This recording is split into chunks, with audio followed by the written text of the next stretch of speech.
Road بھی حال ہی میں مکمل ہوئی ہے اور اس کا بھی ان دونوں پروجیکٹ سے تعلق ہے۔ نگاہیں ان پہ جمائے وہ مسکراتے ہوئے کہہ رہی تھی، اور جو تعلق ہے وہ تو آپ بہتر جانتے ہیں نا، میں تو بس اتنا جانتی ہوں کہ اس سڑک کے اطراف کو سیمنٹڈ نہیں کیا گیا اور اندر ہولز چھوڑ دیے گئے ہیں۔ وہ کون سا مسئلہ ہوگا جو سب سے پہلے چند دن میں منظر عام پہ آئے گا باقر صاحب؟ اس نے باقر صاحب کی طرف اشارہ کیا اور سامنے بیٹھے نجمی صاحب کو تو اپنے سابقہ انداز میں دیکھتے ہوئے اس نے اپنے ساتھی کو جب منتخب کیا تو وہ تابعداری سے بولے، ڈرین ایج کا مسئلہ میم۔ ہاں بالکل، ڈرین ایج کا مسئلہ، لیکن سب سے بڑا مسئلہ کون سا ہوگا؟ انسپیکشن کا مسئلہ۔ 4 انسپیکشن ٹیمیں ان تینوں پروجیکٹس کو چند روپے رشوت لے کر اپروو کر چکی ہیں، لیکن وہ کیا ہے نا نجمی صاحب کہ جو ہمارا میڈیا ہے نا وہ ذرا سی ریٹنگ کے لیے ایسی خبروں کو خوب اچھالتا ہے، اور پھر یوں اس وینڈر کی تو ساخت تباہ ہو کر رہ جاتی ہے، بالخصوص تب جب ان کے ہاتھ ڈاکیومنٹڈ پروف بھی لگ جائیں۔ کیوں باقر صاحب، صحیح کہہ رہی ہوں نا میں؟ اس نے انگلی سے اشارہ کیا تو باقر صاحب نے چند کاغذات میز پہ رکھے اور نجمی صاحب ان کو اٹھانے کے لیے آگے نہیں بڑھے تھے، وہ تو بامشکل ضبط کیے بولے، مجھ پہ ہاتھ ڈالنا اتنا آسان نہیں ہے۔ ارے اس کی سیاہ آنکھوں میں حیرت ابھری، آپ کی بات کی ہی کس نے ہے؟ اور پھر سے وہ ذرا سی مسکرائی، میں تو اپنی سپلائی کی بات کر رہی تھی۔ کل ہفتہ ہے اور میں امید کرتی ہوں کہ سوموار کی صبح مجھے اپنی کنسٹرکشن سائٹ پہ سپلائی کی بحالی کی خبر مل جائے گی۔ اور پھر اپنا پرس اٹھاتے ہوئے وہ کھڑی ہو گئی، اور ہاں وہ بھی میری پرانی قیمت پہ۔ چلیں باقر صاحب۔ وہ مزید کچھ کہے بنا پلٹی اور ادھیڑ عمر صاحب نے ہاتھ آگے بڑھا کر دروازہ کھولا اور وہ نہیں سبق قدموں سے چلتی ہوئی باہر کو نکل گئی، جبکہ سگریٹ نے تو نجمی صاحب کی انگلی کو جلا دیا اور وہ چونکے اور پھر غصے سے اسے ایش ٹرے میں پھینکا اور میز پر رکھے کاغذات اٹھائے، اور پھر جیسے جیسے وہ انہیں پڑھتے جا رہے تھے ان کی پیشانی پہ پسینے کے قطرے نمودار ہونے لگے تھے، اور یہاں پہ ہوا یہ سین ختم۔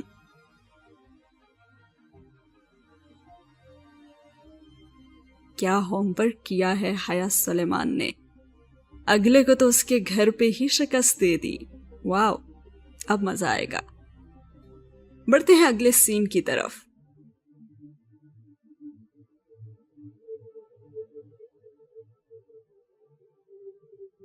اگلا سین وہاں سے شروع ہوتا ہے جہاں پہ میٹنگ روم میں وہ تمام لوگ بیٹھے ہوتے ہیں، جب حیا سلیمان ان لوگوں سے کہتی ہے کہ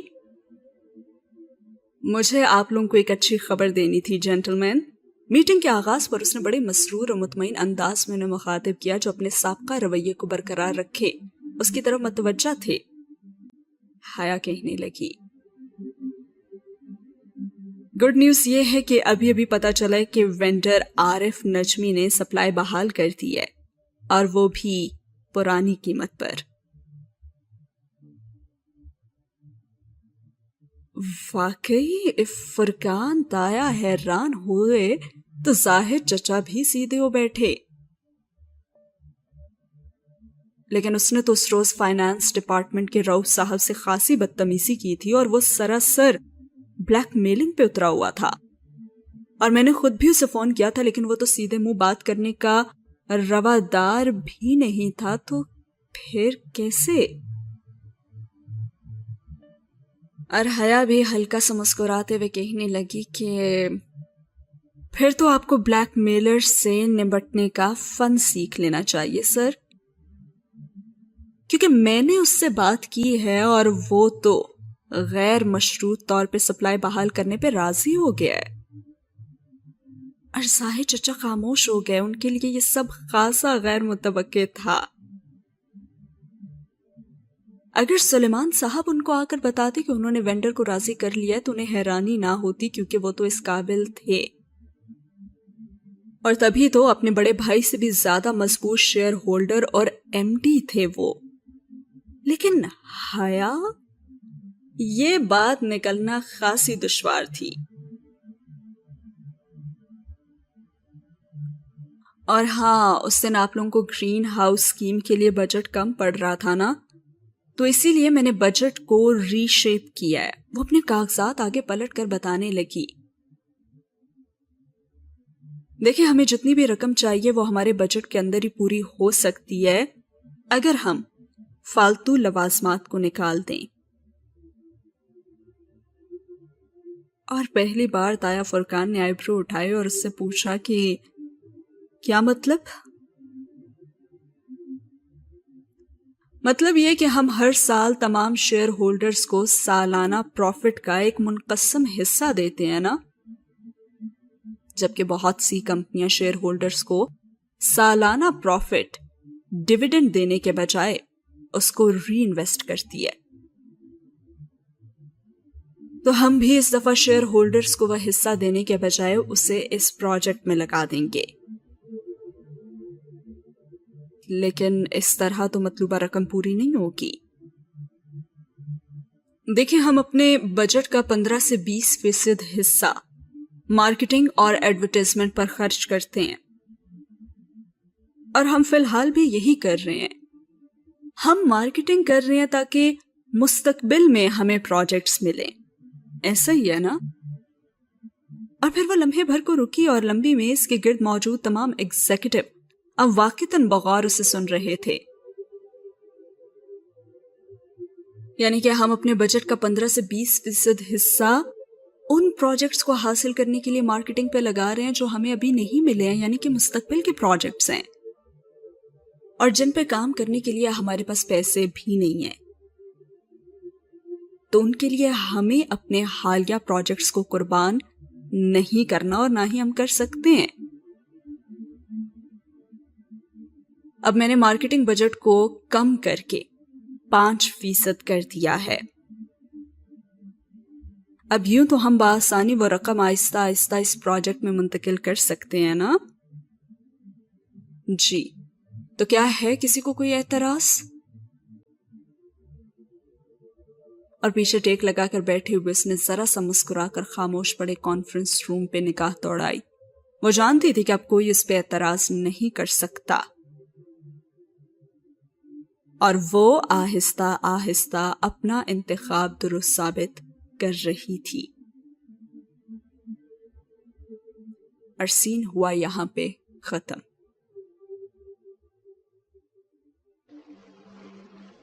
اگلا سین سٹارٹ ہوتا ہے تایا فرقان کے گھر سے، جہاں پہ حیا کے دادا کی برسی کی قرآن خوانی تھی۔ خیرات کی دیگیں الگ تھیں اور سب مدعو تھے سوائے اس کے، اور اس کو جانے کی خواہش بھی نہیں تھی۔ وہ مغرب پڑھ کر لاؤنج میں آئی تو فاطمہ جہان سے کچھ کہہ رہی تھی، اور پھر اسے آتے دیکھ کر تو خاموش ہو گئیں، اور پھر کہنے لگیں کہ اچھا میں جا رہی ہوں۔ سرسری سا مطلع کر کے وہ باہر کو نکل گئیں، اور پھپھو تو پہلے ہی جا چکی تھی۔ ابا کمرے میں سو رہے تھے، ان کے پاس ایک نرس تھی۔ وہ خاموشی سے آگے بڑھی اور صوفے پہ آ بیٹھی اور ٹی وی کا ریموٹ اٹھایا۔ کھنکیوں سے اس نے لاؤنج کی بڑی کھڑکی کے پار اماں کو لون عبور کرتے دیکھا۔ وہ جانتی تھی کہ وہ اس سے ناراض تو نہیں تھی، لیکن بات بھی ٹھیک سے نہیں کرتی تھی، اور ایسے جیسے انہیں کوئی بہت دکھ پہنچایا گیا ہو۔ اور تبھی باہر بجلی زور کی چمکی اور پل بھر کو کھڑکیوں کے باہر سارا لان روشن ہو گیا، اور پھر ایک دم اندھیرا چھا گیا۔ وہ کچھ سوچتے ہوئے ان کے سامنے آ بیٹھا۔ حیا نے ابھی تک ٹی وی نہیں چلایا تھا اور وہ ریموٹ پکڑے بیٹھی بس اس کو دیکھتی رہی۔ وہ شاید اس سے کچھ کہنا چاہتا تھا۔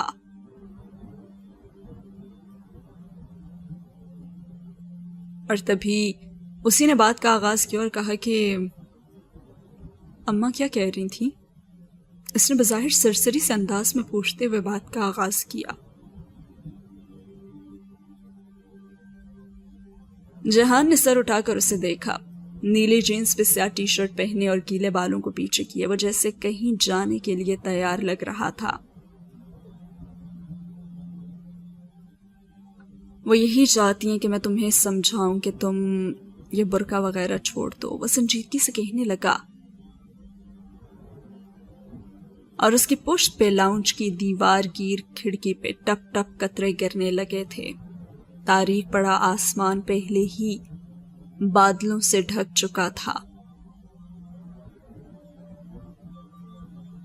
اور پھر حیا سلیمان نے اس سے پوچھا، اچھا تو تم نے کیا کہا؟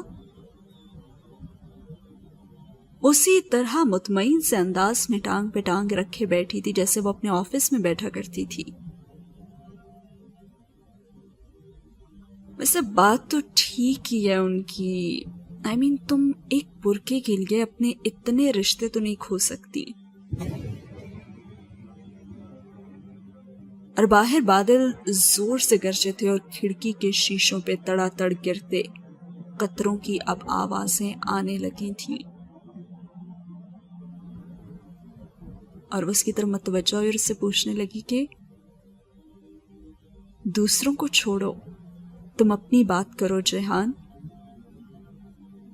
کیا تم بھی میرے حجاب سے خوش نہیں ہو؟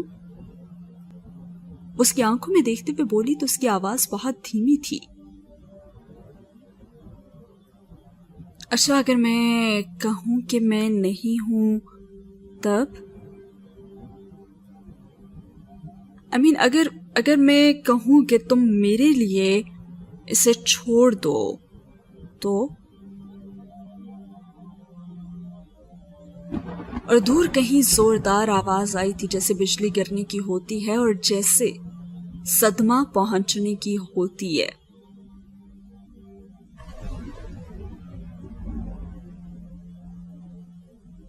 کیا تم مجھے چوائس دے رہے ہو؟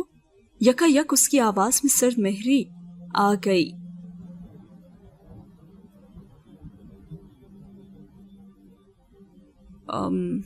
اگر میں کہوں ہاں تو؟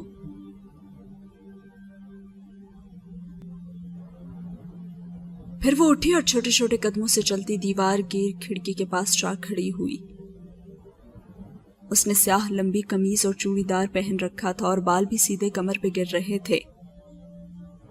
قمیض اور بالوں کے رنگ کا فرق غیر واضح سا تھا، سیاہی جس کا نہ کوئی آغاز تھا اور نہ ہی کوئی اختتام۔ اور پھر وہ اس سے مخاطب ہوئی اور کہا، جہان تمہیں پتہ ہے مجھے کبھی کسی نے کہا تھا کہ خندق کی کوئی جنگ بنو قریظہ کے بغیر وجود میں نہیں آئی، اور تب پتہ ہے میں نے سوچا تھا کہ میرے سارے قرابت دار، میرے سارے رشتہ دار تو میرے ساتھ ہوں گے جب میں حجاب کروں گی، اور ساتھ ہی رہیں گے۔ وہ بھیگتے شیشے کے پار تاریک لان کو دیکھتی ہوئی کہہ رہی تھی،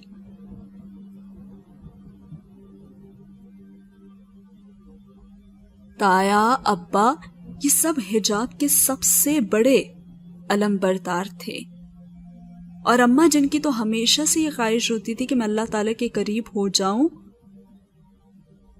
اور میرا شوہر جو روز صبح فجر پڑھنے مسجد جاتا ہے۔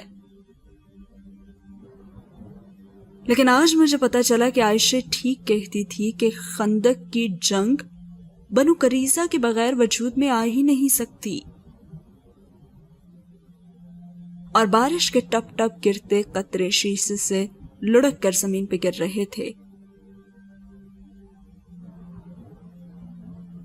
اور پھر جب بجلی چمکتی تو پل بھر کو ان میں قوس قزح کے ساتوں رنگ جھلکتے اور پھر سے اندھیرا چھا جاتا۔ لیکن جیہان صوفے سے نہیں اٹھا تھا، بس گردن موڑ کر اسے دیکھنے لگا۔ اور کیا وہ وضاحت دی پھر حیا سلیمان نے۔ اگر میں لوگوں کے لیے حجاب لیتی ہوتی نا جیہان، تو لوگوں کے کہنے پہ چھوڑ بھی دیتی۔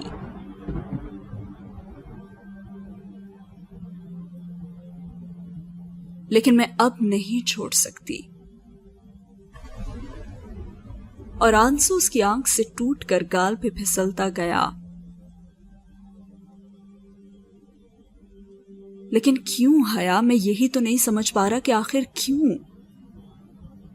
اس کے پیچھے آ کھڑا ہوا تھا اور بادل ابھی تک گرج رہے تھے، لیکن حیا نے جواب نہیں دیا، بس اس نے ایک نظر جیہان کو دیکھا اور پھر آگے بڑھ کر کونے میں رکھے منی پلانٹ کی سبز بوتل اٹھائی، پودی کی بیل جھٹک کر نکال پھینکی اور بوتل کو ہاتھ سے پکڑے ہوئے دیوار پہ مارا۔ کانچ ٹوٹا اور ٹکڑے گرتے گئے اور ایک نوکدار بڑا سا ٹکڑا اس کے ہاتھ میں رہ گیا، اور وہ ٹکڑا اس نے جیہان کی طرف بڑھاتے ہوئے کہا کہ یہ پکڑو۔ اس نے بوتل کی گردن کا وہ ٹکڑا جیہان کی طرف بڑھایا اور پھر اس سے کہا، اور اب جا کر اپنی ماں کی گردن اتار دو۔ اور جیہان تو حیران رہ گیا اور اس نے کہا، حیا؟ اس نے بے یقینی سے اسے دیکھا اور حیا نے افسوس سے سر نفی میں ہلایا اور آخری ٹکڑا باقی ماندہ کرچیوں میں پھینک دیا۔ دیکھا، نہیں کر سکتے نا تم؟ کانپ اٹھتا ہے نا تمہارا دل؟ لگتا ہے نا جیسے آسمان پھٹ پڑے گا اگر تم نے کبھی ایسا سوچا بھی؟ اس نے گردن موڑ کر بھیگی آنکھوں سے باہر برستی موسلا دھار بارش کو دیکھا۔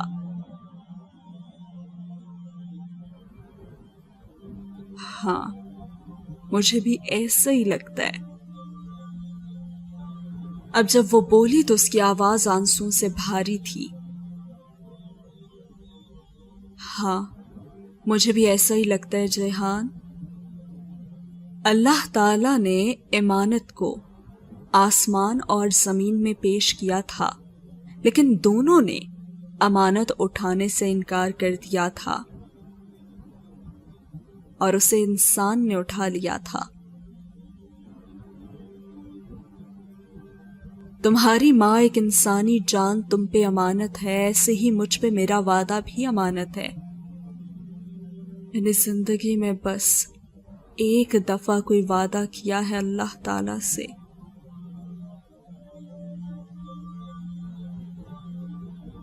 تو مجھے کوئی کیوں اسے نبھانے نہیں دیتا؟